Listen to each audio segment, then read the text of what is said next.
आज मैं आपको एक कहानी सुनाने जा रही हूँ जिसका शीर्षक है खुदा की अकल से पहचान करो। तो चलिए शुरू करते हैं। बादशाहों की सभा में चित्रकारों के रहने की पुरानी प्रणाली है। अकबर बादशाह के दरबार में भी नियम प्रारंभ के अनुसार कई चित्रकार विद्यमान थे। उनमें एक सर्वप्रधान था। वह प्रति चित्र को बनाने में 5,000 पुरस्कार लेता था। एक दिन उस चित्रकार के पास एक बड़ा आदमी आया और बोला, महाशय जी, मुझे भी अपनी चित्र बनवानी है। यदि आप उसे अच्छी तरह से बना सकेंगे मैं आपको 15,000 रुपया इनाम दूंगा। चित्रकार सहमत हो गया और दूसरे ही दिन से चित्र बनाना शुरू किया। इस काम के संपादक में उसे कई मास अरसा लगा। जब चित्र उसकी इच्छा अनुसार तैयार हो गया तो उसे लेकर रईस के पास गया। वह चित्र को लेकर अपनी चेहरे से भली भांति मिलान किया। उसमें एक स्थान पर ऐब रह गया था। साहूकार ने चित्रकार को उसे दिखाया।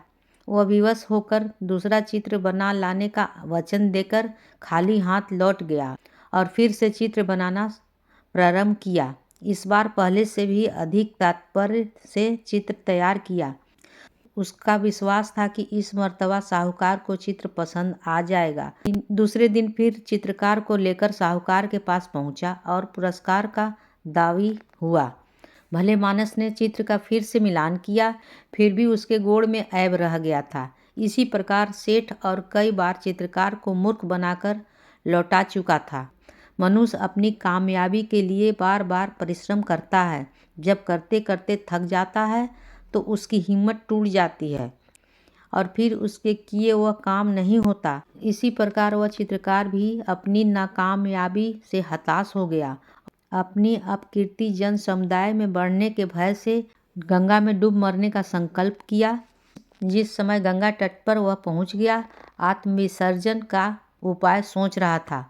उसी समय हरेच्छा से बीरबल नामी एक ब्राह्मण का दीन लड़का भी वहां उपस्थित था। लड़का चित्रकार के मनोगत भावों को ताड़ गया और उसे ढाढ़स देने के विचार से पूछा, महाशय जी, आप इतना चिंताग्रस्त क्यों दिखाई पड़ रहे हैं? जान पड़ता है चिंता रूपी सांपिन ने आपको डस लिया है। कृपा कर मुझे अपने दुख का कारण साफ साफ बतलाइए। मैं यथासकल उसके निवारण का प्रयत्न करूंगा।